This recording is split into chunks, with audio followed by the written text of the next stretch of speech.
Hello दोस्तों, कैसे हैं आप सब। उम्मीद करते हैं कि स्वस्थ होंगे और मस्त होंगे। स्वागत है आप सभी का मेरी गुड लाइफ वाली क्लास पे।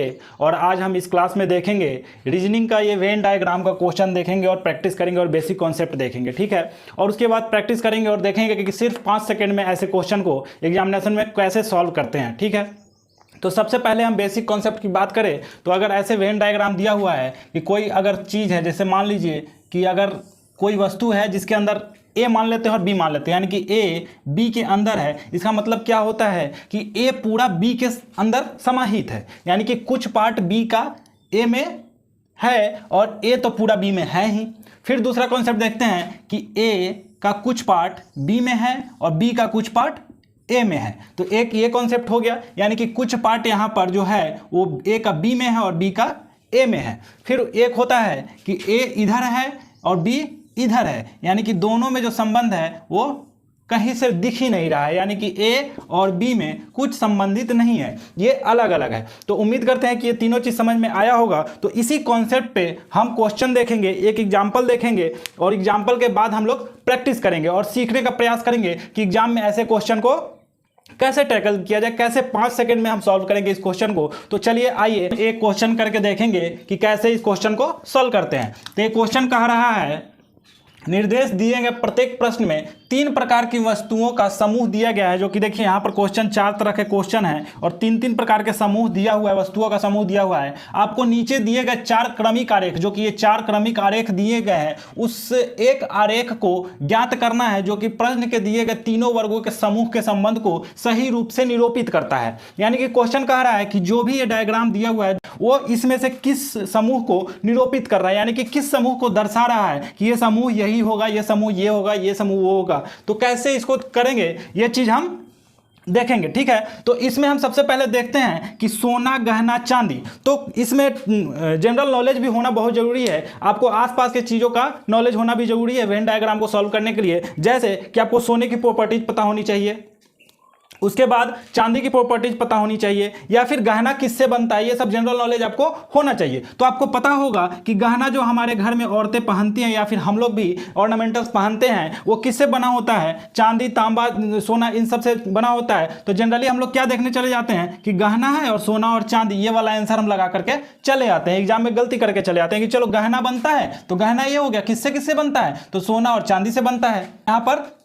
गहना ये वाला आंसर नहीं होगा, यहां पर होगा कि गहना, जो कि ये गहना है वो सोना का भी है और चांदी का भी है। तो आपका आंसर ए हो जाएगा, ना कि ये होगा आंसर।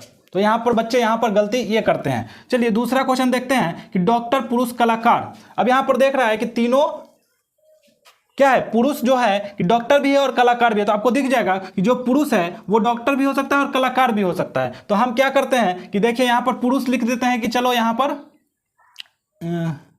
ये पुरुष है और पुरुष के अंदर क्या कर दिया, डॉक्टर और कलाकार, ये डॉक्टर हो गया, कलाकार हो गया। तो फिर से हम यही मार करके आते हैं और ये गलती करके आते हैं, जो कि आप देख सकते हैं कि हमारे समाज में हम ही का एग्जांपल ले लिए, मेरा ही एग्जांपल ले लिए कि हम इंजीनियर भी है और अध्यापक भी, यानी कि आपको पढ़ा भी रहे हैं। तो हम दोनों हो सकते हैं कि नहीं, यानी कि डॉक्टर, कोई पुरुष डॉक्टर के साथ साथ कलाकार हो सकता है कि नहीं हो सकता है, हो सकता है ना। तो ये तो गलत हो जाएगा, फिर यहाँ तो अलग अलग है दोनों, यानी कि ये पुरुष है, पुरुष तो है ही, लेकिन अलग से डॉक्टर है और फिर अलग से दूसरा कलाकार है। लेकिन क्या डॉक्टर कलाकार नहीं हो सकता है, हो सकता है। तो यहाँ पर देखिए इसका सटीक आंसर ये हो जाएगा कि पुरुष तो है ही और वो कलाकार भी है और डॉक्टर भी, यानी कि डॉक्टर पुरुष भी हो सकता है, पुरुष कलाकार भी हो सकता है, कलाकार डॉक्टर भी हो सकता है, डॉक्टर पुरुष भी हो सकता है। तो इस क्वेश्चन को करेंगे तो हमारा आंसर ये हो जाएगा, यानी कि दूसरे का 2 हो जाएगा। फिर तीसरा देखेंगे जीव, मनुष्य और ग्रह। तो आपको दिख रहा होगा कि जीव क्या होता है, जीव के अंदर हमारा मनुष्य आता है, यानी कि जीव के अंदर मनुष्य आता है, चिड़िया आता है, बहुत सारे जो जीवित प्राणी हैं, जो लिविंग थिंग्स है वो क्या आता है, जीव है। तो जीव में क्या कर दिया, जीव के अंदर मनुष्य है और मनुष्य, और ये तो पूरा डिफरेंटली है, पूरा डिफरेंटली है कि ग्रह। ऐसे अगर कोई फोटो रहता, अगर ये रहता ये और ये, तो ऐसे कह सकते थे कि ग्रह हो जाएगा बड़ा और ग्रह के अंदर जीव और जीव के अंदर मनुष्य। लेकिन ऐसा हमारे पास आरेख है ही नहीं, हमारे पास यही आरेख है। 2 तो छटी गए, यहाँ पर 2 का तो आंसर मिल ही गया, हमारे पास 2 ही ये बचा है ना। तो जीव है, मनुष्य है, ग्रह है, यानी कि ग्रह यहाँ पर अलग हो जाएगा और मनुष्य जो है जीव के अंदर, यानी कि ये जीव का है और ये मनुष्य का है। तो तीसरा हमारा आंसर हो जाएगा। उम्मीद करते हैं कि आपको समझ में आ रहा होगा और पूरी अच्छे से समझ करके आगे प्रैक्टिस भी करेंगे, ठीक है। और यहाँ पर देखिए चौथे में कह रहा है कि विज्ञान और भौतिकी और रसायन। हम लोग जानते हैं कि विज्ञान के अंदर भौतिकी, रसायन, जीव विज्ञान ये सब आते हैं, ठीक है। तो विज्ञान के अंदर यानी कि हम इसको विज्ञान मान ले और ये रसायन है और ये भौतिकी है, तो हमारा तो हो तो गया, ये आंसर है चौथा।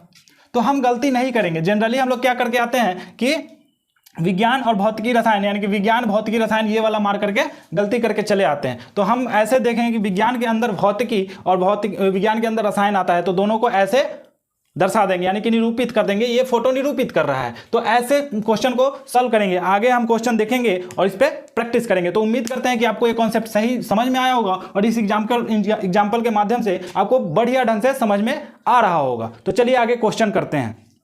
तो दोस्तों वेन ड्राइव का कॉन्सेप्ट समझने के बाद, वेन ड्राइव का एग्जाम्पल करने के बाद हम प्रैक्टिस करते हैं इस क्वेश्चन के साथ। वेन आरेख का चयन करें जो निम्नलिखित वर्गों के बीच संबंध को सर्वोत्तम रूप से दर्शाता है।